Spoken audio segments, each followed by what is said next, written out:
एक महिला जिसकी उम्र लगभग 40 साल हो जाती है, अब तक उसको कोई भी बच्चा नहीं हुआ था।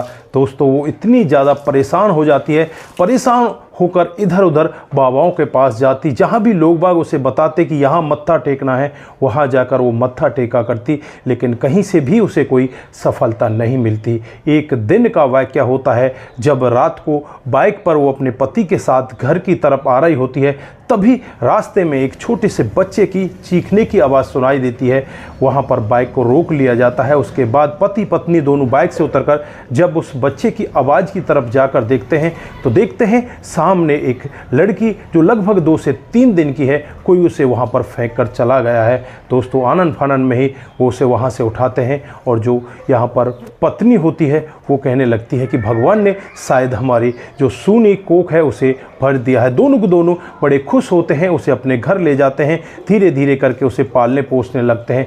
जब वो लड़की 13 साल की हो जाती है तो वो एक ऐसा कदम उठा देती है जिसकी वजह से जो यहाँ पर माँ होती है वो सदा सदा के लिए इस जहाँ को छोड़कर चली जाती है। दोस्तों उसने ऐसा क्या किया था जिस माँ ने उसे पाल पोस कर, एक जो आवारा उसको फेंक कर लोग बाग चले गए थे और माँ ने उसे पाल पोस कर बड़ा किया, उसी माँ के साथ उसने ऐसा क्यों किया था। अगर आप भी थोड़े से ठोस दिल वाले हैं तो ही इस घटना को सुने, कमज़ोर दिल वाले इस घटना से बिल्कुल दूर रहें। दोस्तों पूरी घटना जानने के लिए वीडियो के साथ अंत तक ज़रूर बने रहिए।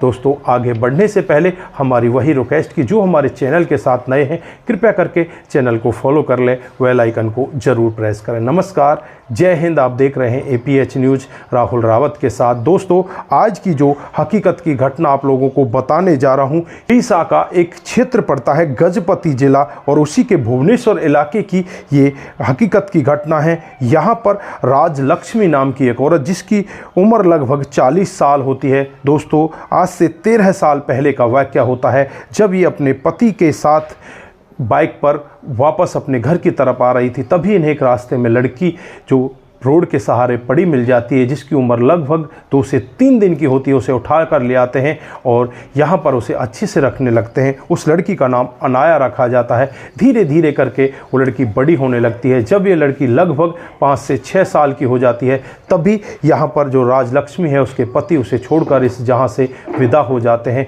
अब तो राजलक्ष्मी के ऊपर पूरी जिम्मेवारी आ जाती है। इस लड़की को भी पालना पोसना है, अपने घर परिवार के कामकाज को भी देखना है। धीरे धीरे करके वो इसे पालती रहती है, इधर उधर एक दूसरे के घर में झाड़ू पोछा किया करती और इसे पाला करती। अब इसे लगने लगता है कि कहीं ऐसा ना हो जाए हमारी बेटी अनपढ़ रह जाए। इसे पढ़ाने लिखाने के लिए परला खेड़ी एक कुंडी इलाका पड़ता है, वहाँ पर अपनी बेटी को लेकर चली जाती है। वहाँ पर एक कमरा किराए पर लेती है और वहीं पर रहने लगती है। बेटी को पढ़ने लिखने के लिए सरकारी स्कूल में एडमिशन दिला दिया जाता है और खुद माँ दूसरे के घर में झाड़ू पोछा करने लगती है। माँ इसे एक बड़ा फ़ोन भी दिला देती है और माँ इसे बार बार यही पूछा करती कि बेटी तूने खाना खा लिया, बेटी तू घर पर ठीक तो है। माँ को बेटी की बहुत ज़्यादा चिंता हुआ करती।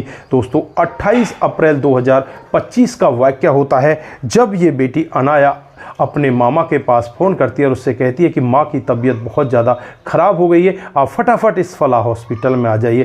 दोस्तों मामा भी आनन फानन में ही उस हॉस्पिटल में पहुंच जाते हैं और भी जो रिश्तेदार होते हैं सभी उस हॉस्पिटल में पहुंच जाते हैं, लेकिन वहाँ जाकर पता चलता है कि माँ तो इस जहां में है ही नहीं, वो तो पहले ही मर चुकी है। दोस्तों उसके बाद उस डेड बॉडी को उठाकर घर लाया जाता है और उसका अंतिम क्रियाक्रम बड़े हिसाब के साथ किया जाता है। जैसा अंतिम क्रियाक्रम होना था उसी हिसाब से अंतिम क्रियाक्रम किया जाता है। कोई भी यहाँ पर किसी तरह का शक नहीं कर रहा था। दोस्तों धीरे धीरे समय बीतने लगता है और समय के साथ जो बेटी होती है अपने मामा शिव प्रसाद मिश्रा जो यहाँ पर इस राजलक्ष्मी का बड़ा भाई होता है उसके पास चली जाती है और वहीं पर रहने लगती है। दोस्तों 14 मई 2025 का वाक़या होता है जब अनाया अपने मामा से कहकर जाती है कि मामा मैं परला खेड़ी इलाके में जा रही हूँ, वहाँ मुझे थोड़ा सा काम है, मैं थोड़े समय में ही वापस आ जाऊँगी। मामा कहता है कि ठीक है तुम चली जाओ। दोस्तों उसके बाद वो परला खेड़ी इलाके में चली जाती है और गलती से अपने फ़ोन को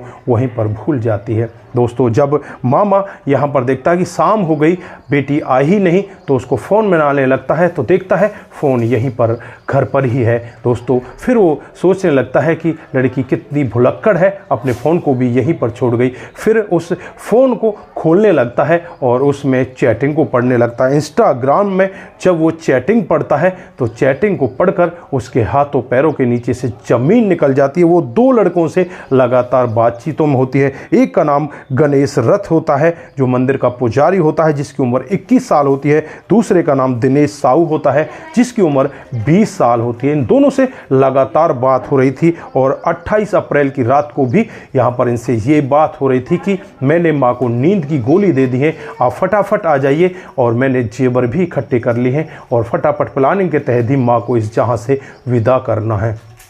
दोस्तों जब शिव प्रसाद मिश्रा ये पूरा वाक्य देखते हैं तो उनके पैरों के नीचे से ज़मीन खिसक जाती है। आनन फानन में ही जो वहाँ का इलाका होता है, भुवनेश्वर इलाका, उसके पुलिस वाले जो होते हैं वहाँ पहुँच जाते हैं और वहाँ जाने के बाद पूरी चैटिंग उनको दिखाई जाती है और पूरे मामले के लिए पुलिस एकदम उतारू हो जाती है। तुरंत ही उन दोनों लड़कों को गिरफ्तार किया जाता है, जिसका नाम गणेश रथ होता है, दूसरे का नाम दिनेश साहू होता है। इधर उस लड़की को भी अपनी हिरासत में लिया जाता है। जब उनसे पूछताछ की जाती है तो एक ऐसा सत्य देखने को मिलता है जिसे सुनकर हर कोई व्यक्ति दंग हो जाता है। दोस्तों ये 13 साल की लड़की, जब इसे एंड्रॉयड फ़ोन दिला दिया जाता है तो ये इंस्टाग्राम वगैरह चलाने लगती है। यहाँ पर पहले इसकी मुलाकात गणेश रस से होती है और गणेश रस के साथ ये प्यार प्रसंग में आ जाती है, उसके साथ संबंध बनाने लगती है। दूसरी मुलाकात दिनेश साहू के साथ होती है और फिर ये दिनेश साहू के साथ भी इसी तरह के संबंधों में होती है।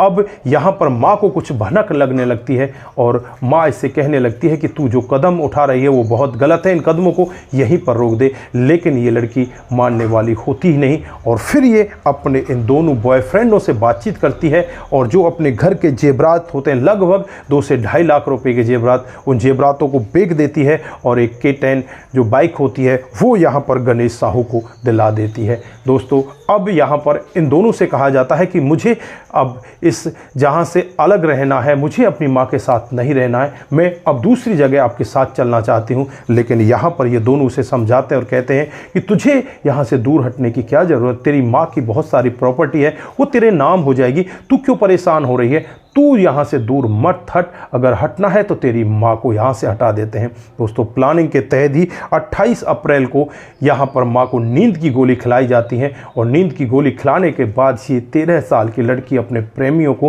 व्हाट्सएप पर चैटिंग करती है और जो इंस्टाग्राम पर चैटिंग करती है और इंस्टाग्राम पर चैटिंग करके उन्हें बुलाती है। ये फ़ोन तो इसलिए नहीं कर रही थी, ये अपने आप को तेज़ दिखाना चाहती थी कि फ़ोन कॉल तो पकड़ी जाती है, व्हाट्सएप की चैटिंग कैसे पकड़ी जाएगी। लेकिन यहाँ पर इसकी इंस्टा की चैटिंग ही मामा ने पकड़ ली और इस पूरे मामले का खुलासा हो गया। दोस्तों फिलहाल के लिए गणेश रथ और दिनेश साहू इन दोनों को गिरफ्तार कर लिया गया है। इनके खिलाफ तमाम धाराएं लगाकर इन्हें जेल के अंदर बंद कर दिया गया है। इधर जो 13 साल की लड़की है अनाया, उसे बाल सुधार गृह में भेज दिया गया है। लेकिन यहाँ पर सोचने वाली बात, जिस माँ ने ये इसकी खुद की सगी बेटी भी नहीं थी, इसे रोड से उठाकर लाई थी, रोड से उठाकर इसे अपनी सगी बेटी से भी ज़्यादा प्यार देना चाहा, लेकिन यहाँ पर वो बेटी इस प्यार को बर्दाश्त नहीं कर पाई और वो खुद अपने एक झूठे अफेयर के चक्कर में, एक झूठे प्यार के चक्कर में उन दोनों लोगों के साथ मिल जाती है और अपनी इस माँ को बड़ी ही बेरहमी के साथ इस जहाँ से विदा कर देती है।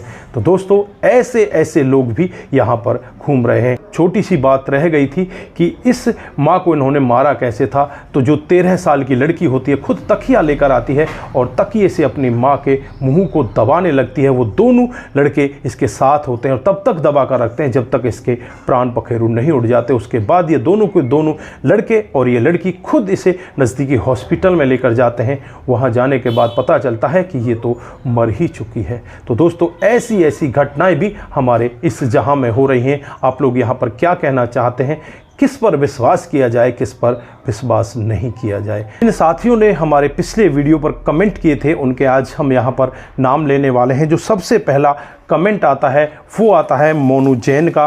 वो लिखते हैं वेरी नाइस, आपका बहुत बहुत धन्यवाद। दूसरा कमेंट आता है ब्रिजा गॉड का, वो हमें एक सिंबल देते हैं, आपका बहुत बहुत धन्यवाद। तीसरा जो कमेंट है वो विमला ग्रेव्स का आता है, जो लिखती हैं कि वेरी सैड, आपका भी बहुत बहुत धन्यवाद। चौथा जो कमेंट होता है वो आता है रंजन यादव का, जो गुड़ ठीक किया, वो भी ये लिखते हैं, आपका बहुत बहुत धन्यवाद। उसके बाद जो अगला कमेंट आता है वो आता है राम गोसाई का, लड़की ने बड़ी गलती की और लड़का भी गलत कदम उठाया। दोस्तों यहाँ पर जो आपने कहा वो बिल्कुल बहुत ही ठीक कहा, क्योंकि यहाँ पर लड़की ने पहले कमी की थी, उसके बाद लड़का ने कमी की थी। जो कल हमने कहानी बताई थी उसमें एक लड़का सगाई के लिए एक मैरिज होम में पहुंच जाता है, वहाँ पर लड़की लड़के को अंगूठी पहना देती है, लड़का लड़की को अंगूठी पहना देता है, लेकिन उसके बावजूद भी यहाँ पर लड़की साफ मना कर देती है कि मैं इस लड़के के साथ शादी नहीं करना चाहती। लड़का पिस्टल निकालता है